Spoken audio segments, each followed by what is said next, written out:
Hola, som la Dita Oriol i faig feines a la Biblioteca Pública de Ciutadella. Ja fa més d'un mes, concretament un 13 de març, que vam tancar la biblioteca. Ho vam fer gairebé d'un dia per l'altre, a correcuita, tot i que era bastant previsible. I llavors se'm van fer estranyes moltes coses. De fet, i ho vaig escriure en el Facebook de la biblioteca, mentre fèiem feina a porta tancada, se'm feia estrany no sentir el silenci de la gent.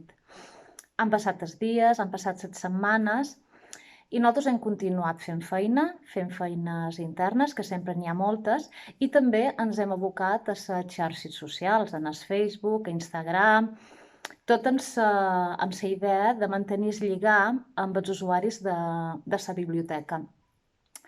Hem continuat recomanant lectures, hem explicat contes, hem celebrat el Dia Internacional de la Poesia, el Dia Internacional del Llibre Infantil, hem fet vídeos amb moltes tomes, almenys jo, abans de tenir la definitiva, però bueno, ha estat tot un repte, jo crec que m'ha après molt, i també a nivell professional, almenys així és com ho sent jo, crec que hi ha hagut molta cohesió entre tots els bibliotecaris de Menorca, no? I això, la veritat és que ha estat molt xulo.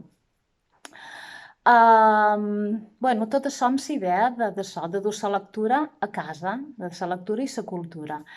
Però sempre amb la perspectiva de que un dia tornarem a obrir, ja veurem com es fa, com es gestiona l'obertura dels espais per on passa molta gent i per on hi ha un material que passa per moltes mans, els llibres, els teclats d'ordinador, ja ho veurem.